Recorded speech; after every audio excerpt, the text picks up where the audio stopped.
Hi, இது வந்து ஒரு விடுகதை. ஓகேவா? ப்ளீஸ் முடிஞ்சால் பதில் சொல்லுங்கள், ஒன்றும் பிரச்சனை இல்லை. இல்லைனா நானே கமெண்டில் சொல்லிடுறேன். ஓகேவா? ஒரு இடத்துக்கு நீங்கள் வந்து வைரம் எடுக்கிறதுக்கு போகிறீங்க. ஓகேவா? அதை சுற்றி கொஞ்சம் காவலாளியும் இருக்காங்க, ஒரு 5 காவலாளி இருக்காங்க. ஓகேவா? அப்போ நீங்கள் வந்து என்ன பண்ணுறீங்க, அந்த வைரத்தை எடுத்துகிட்டு வெளியில் வரும்போது அந்த வைரம் வச்சிருக்கிற வைரத்தில் பாதி வைரம் ஒரு காவலாளிக்கு கொடுக்கணும். அவர் உங்களுக்கு ஒரு வைரம் தான் கொடுப்பாரு. ஓகேவா? நீங்கள் 2வது காவலாளிக்கிட்ட போயிட்டு உங்கள்கிட்ட இருக்கிற வைரத்தில் பாதி கொடுக்கணும், அவர் ஒன்று கொடுப்பாரு. இப்படியே சுற்றி சுற்றி 5 காவலாளிக்கிட்டையும் பாதியை கொடுத்துட்டு ஒன்று வாங்கிட்டு வரீங்க. அப்படி வந்து அதுதான் ரூல்ஸ். கண்டிப்பாக வாங்கிட்டு வரணும். ஏன் நான் கொடுக்க போகிறேன் அப்படின்லாம் கேட்காதீங்க. கொடுக்கணும், வாங்கணும். ஓகேவா? பாதி கொடுத்துட்டு ஒன்று மட்டும் வாங்கிட்டு வரணும்.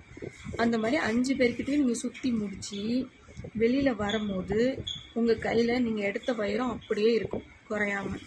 நீங்கள் எத்தனை வைரம் எடுத்தீங்களோ அத்தனை வைரம் உங்கள் கையிலே இருக்கும். அப்போ நீங்கள் எத்தனை வைரம் எடுத்திருப்பீங்க? இதுதான் கமெண்டில் சொல்லணும். பிடிச்சா சொல்லுங்கள், இல்லைனா நானே கமெண்டில் சொல்லிடுறேன்.